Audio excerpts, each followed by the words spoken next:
फाजिलका में था, वहाँ पे भी लोगों को सोशल डिस्टेंस मेंटेन करने के लिए कहा जाता था और मास्क पहनने के लिए कहा जाता था। वो यहाँ पे भी है। हमारे जो नए जवान हैं उनको हम लोग कोशिश करते हैं थोड़ा ज़्यादा ड्यूटी लें, और जो पुराने हैं, जो एज्ड हैं, मैच्योर हैं या क्रॉनिक डिजीज़ के पेशेंट हैं, उनसे थोड़ा सा कम ड्यूटी लें। पंजाब के भी सीएम एक ही हैं और पूरे इंडिया के पीएम एक हैं। ये तो चलता है। एरिया तो हमारे सबॉर्डिनेट स्टाफ जो है, हम भी सबॉर्डिनेट हैं, हमारे भी सबॉर्डिनेट स्टाफ हैं। कोविड-19 महामारी में डॉक्टर्स के साथ पुलिस प्रशासन भी दिन रात ड्यूटी में लगा है, वो वाकई ही काबिले तारीफ है। आज हमारे साथ मौजूद हैं एडीसीपी 4 कुलदीप शर्मा जी। कुलदीप शर्मा जी से लुधियाना शहर अनजान नहीं है, लेकिन आज परिस्थितियां डिफरेंट हैं। तो चलिए जानते हैं कुलदीप शर्मा जी से कि वो कैसे इन परिस्थितियों को संभालेंगे। जी सर, बताइए। थैंक यू जी, धन्यवाद आपका पूछने के लिए। लेकिन यहाँ पे सिस्टम बढ़िया चल रहा है। वैसे ओवरऑल पंजाब में ही ठीक चल रहा है, ऐसी बात नहीं है। पहले मैं फाजिलका में था, वहाँ पे भी लोगों को सोशल डिस्टेंस मेंटेन करने के लिए कहा जाता था और मास्क पहनने के लिए कहा जाता था। वो यहाँ पे भी है। हमारे जो नए जवान हैं उनको हम लोग कोशिश करते हैं थोड़ा ज़्यादा ड्यूटी लें, और जो पुराने हैं, जो एज्ड हैं, मैच्योर हैं या क्रॉनिक डिजीज़ के पेशेंट हैं, उनसे थोड़ा सा कम ड्यूटी लें। ये हमारा मेन मोटिव है और वैसे चल भी रहा है। हमारा सब बढ़िया चल रहा है यहाँ पे, एवरीथिंग इज़ ओके। सर, जैसे अनलॉक 1 शुरू हो चुका है और लोगों का जो हुजूम है वो सड़कों पर है, तो इसके लिए पुलिस प्रशासन क्या कदम उठाएगा? लोगों को आगाही किया जा सकता है। जैसे भी जो भी बात होती है सेल्फ डिसिप्लिन में होती है, लोग खुद ही इसको मेंटेन कर पाते हैं। जब पंजाब में आतंकवाद का दौर था तो उस समय भी वो तभी ख़त्म हुआ था जब लोगों ने खुद एफर्ट्स किए। उन्होंने खुद एफर्ट्स किए तो आतंकवाद ख़त्म हो गया था। उसी तरह अब भी यही है। ये कोविड-19 में जो बीमारी चल रही है ये ख़त्म होगी लोगों की खुद की जागृति से। हम लोग उनको एफर्ट्स करके जगा सकते हैं कि आप जागो, सोशल डिस्टेंस मेंटेन करो, ध्यान रखो, बच्चों और बुजुर्गों का ध्यान रखो, उनको परेशानी ना हो, और अपना ध्यान रखो जी प्लीज़। सर, आपका एरिया बहुत बड़ा है जिसमें इंडस्ट्रीज भी आती हैं और ऐसे बेड़े भी आते हैं जो प्रवासी, जहाँ पे 10-10 फैमिलीज साथ में रहती हैं, तो ऐसे में सिचुएशन को कैसे हैंडल करेंगे आप? एरिया तो ऐसा है, पंजाब के भी सीएम एक ही हैं और पूरे इंडिया के पीएम एक हैं। ये तो चलता है। एरिया तो हमारे सबॉर्डिनेट स्टाफ जो है, हम भी सबॉर्डिनेट हैं, हमारे भी सबॉर्डिनेट स्टाफ हैं, वो करते रहते हैं, उनको गाइडलाइन देते रहते हैं कि पर्टिकुलर कोई प्रॉब्लम होती है उसको हम लोग उनको स्पेशली गाइड कर देते हैं। वरना ये ऑटो पायलट वाला सिस्टम होता है, अपने आप चलता रहता है हर कोई बात।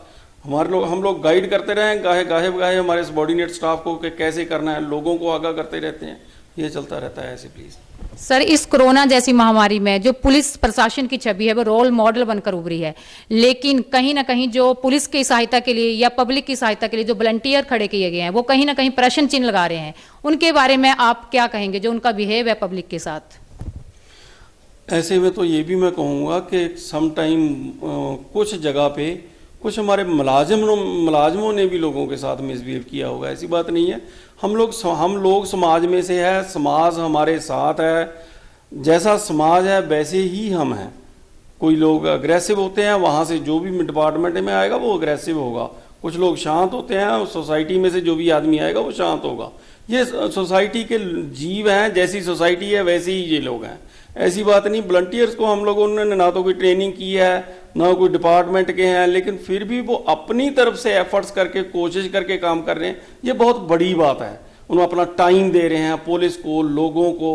हमारे पास मैन पावर की कमी है, उसको हम लोग उन लोगों से पूरी कर रहे हैं जी प्लीज़। इस महामारी में जो लोग सरकारी गाइडलाइंस का पालन नहीं कर रहे हैं उनके लिए क्या कहना चाहेंगे आप? जैसे जो प्रिकॉशंस नहीं ले रहे हैं, बिना मास्क के घूम रहे हैं, उनके बारे में क्या कहेंगे?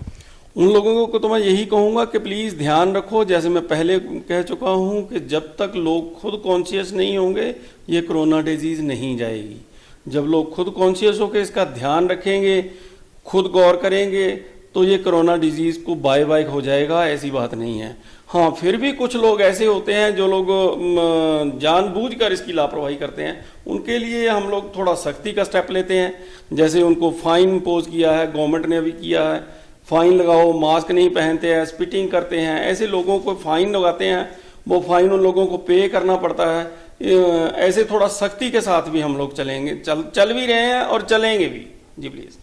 लोगों के मन में सर अभी भी कंफ्यूजन है कि जो रात को कर्फ्यू लगाया गया है 9 से लेकर 5 बजे तक, वो कर्फ्यू रात को ही क्यों और उसमें क्या क्या मूवमेंट हो सकती है, वो प्लीज आप बताइए।